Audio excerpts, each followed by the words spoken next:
ममता दीदी का ये आरोप रहता है लगातार कि बीजेपी के जो कार्यकर्ता हैं वो हिंदुत्व के नाम पर जो है दंगा फैलाते हैं। गलत बात है, एकदम गलत बात है।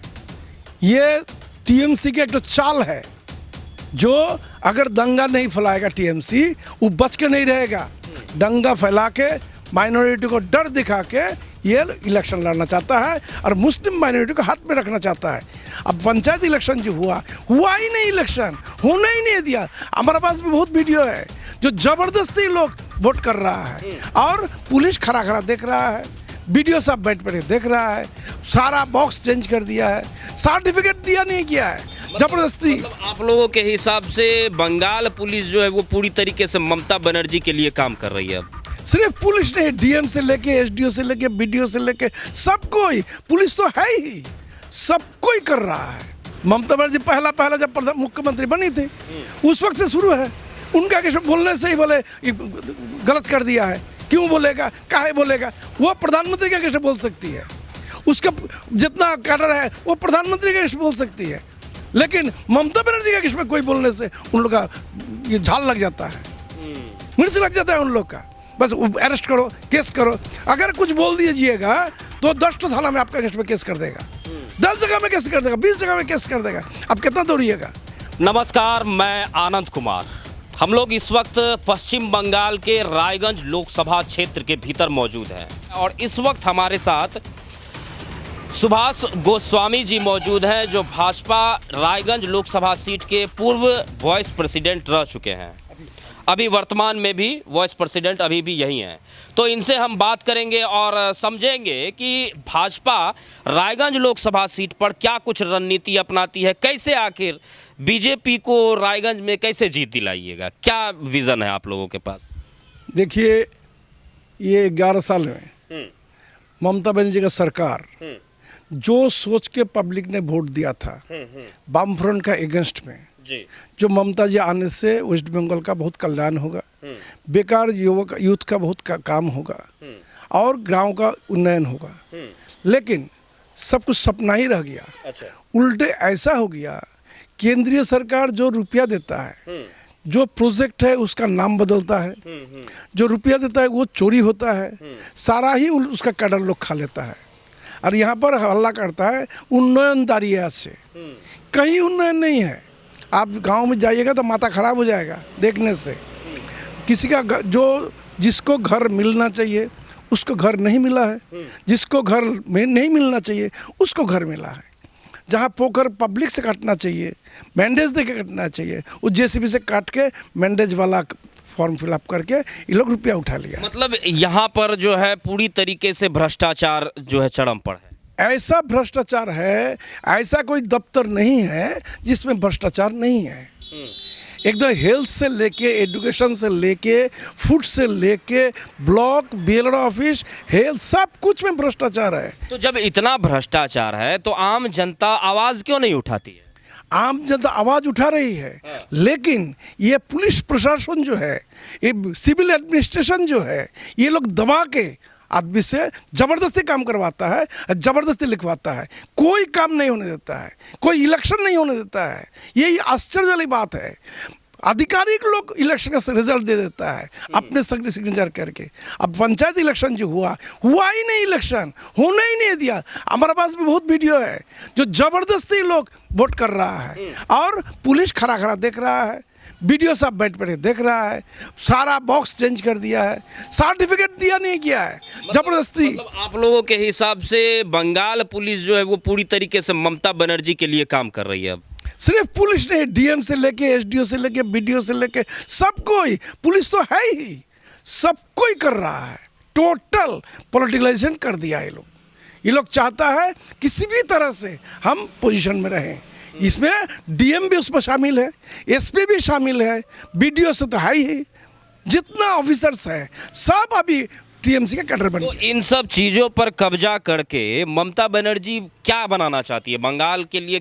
क्या उनका सोच है? आखिर कुछ नहीं सोच है, ये अपना राज कर रही है। हिटलर जैसे थे, सिर्फ उन्हीं का चाल है इनका पास।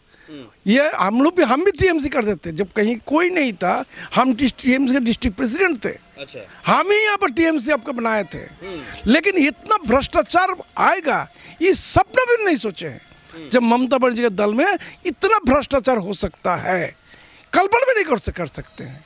मजबूर है, यहाँ का पब्लिक तो मजबूर है, वोट नहीं होने देता है। बीजेपी को बंगाल में किन किन कठिनाइयों से सामना करना पड़ रहा है?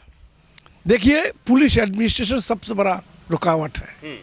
कोई भी काम कीजिए उसमें पुलिस, कोई भी कार्यकर्ता कुछ करता है उसको पुलिस उसको हरास करता है। ममता दीदी का ये आरोप रहता है लगातार कि बीजेपी के जो कार्यकर्ता हैं वो हिंदुत्व के नाम पर जो है दंगा फैलाते हैं। गलत बात है, एकदम गलत बात है। ये टीएमसी की एक तो चाल है, जो अगर दंगा नहीं फैलाएगा टीएमसी वो बच के नहीं रहेगा।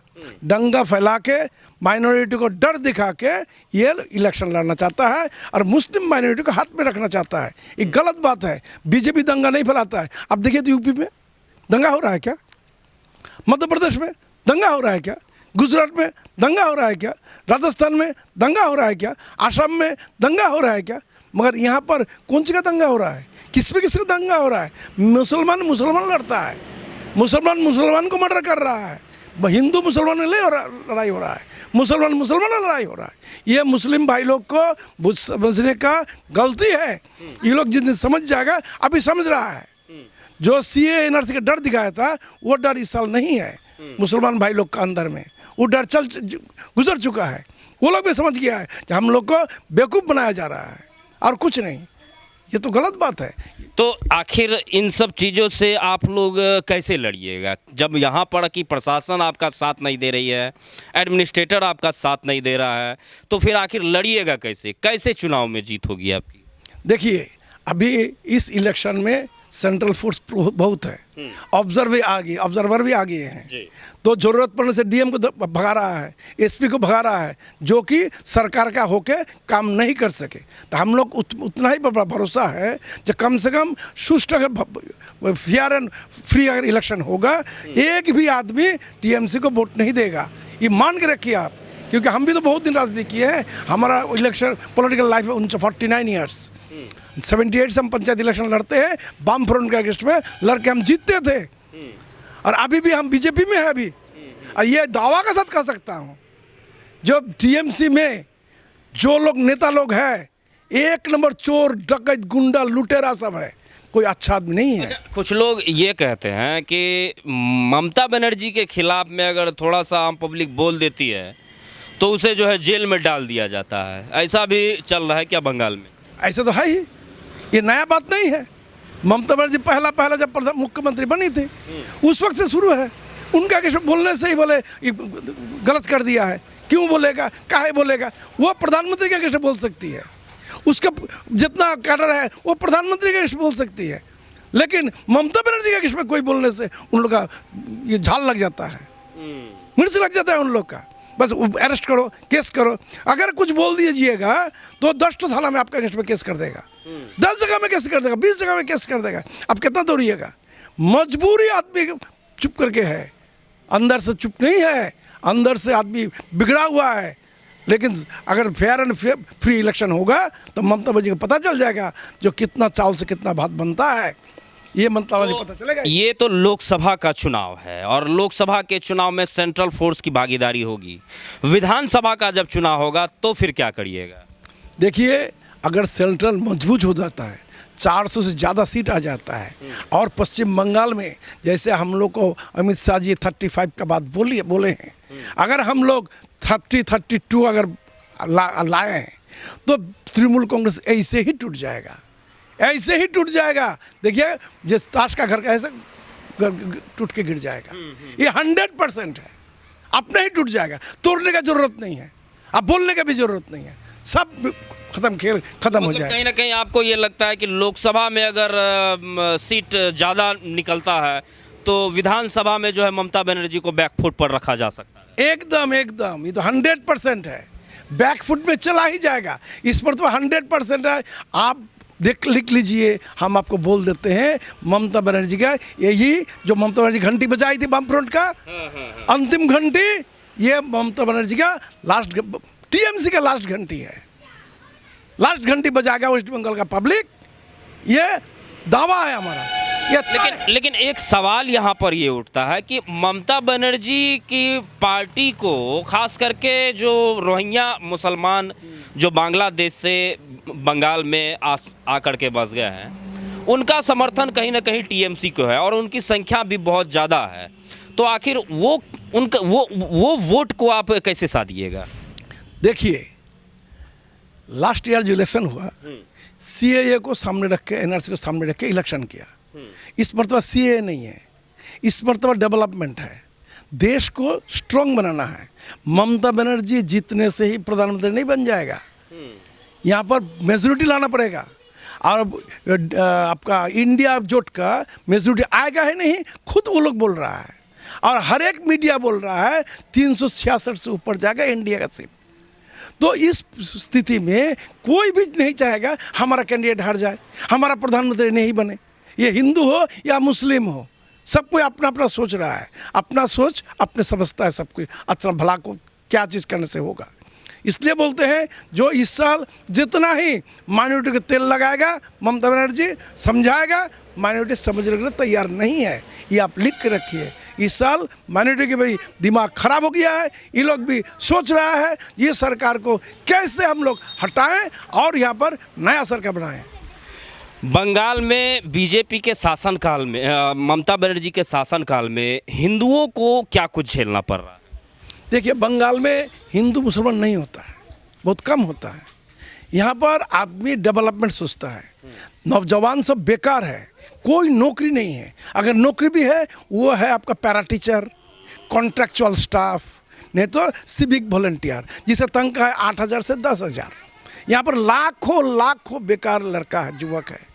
यहाँ का आदमी का इतना संपत्ति है नहीं, संपत्ति नहीं है उतना जो कि संपत्ति से इनकम करके खाएगा। यहाँ पर कुछ ना कुछ नौकरी करना पड़ता है, लेकिन बेकार का लड़का का, नौजवान का भविष्य अंधकार है, एकदम अंधकार है। तो आदमी क्या करेगा? मजबूरन आदमी का पीठ ठेक गया वाल में, रिवोल्ट करना ही पड़ेगा, कोई रास्ता नहीं है। अगर समाज बचेगा नहीं बचेगा तो सरकार क्या करेगी? सब 2 नंबरी काम है, 1 नंबर कोई काम नहीं है। तो सरकार या पब्लिक क्या करेगा? तो केंद्रीय सरकार अगर मजबूत बनेगा तो यहाँ का पब्लिक का मन में ये आएगा, हिम्मत आएगा।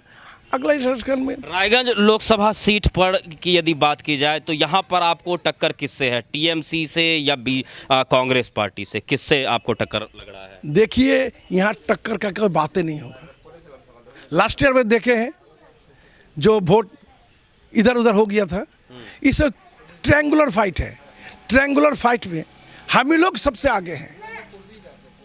टीएमसी 3rd पोजीशन में रहेगा, यहाँ कांग्रेस 2nd पोजीशन में आएगा, टीएमसी 3rd पोजीशन में आएगा। टीएमसी से कंटेस्ट नहीं होगा, कंटेस्ट होगा कांग्रेस से कंटेस्ट होगा। चलिए, बहुत बहुत धन्यवाद।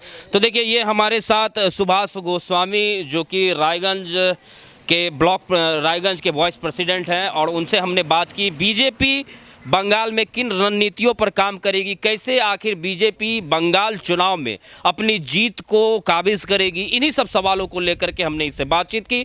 आगे हम निकलेंगे अलग लोकसभा सीट पर, वहां से भी आपको हम वहां की लोगों की राय आपके समक्ष रखने की कोशिश करेंगे। बहुत बहुत धन्यवाद।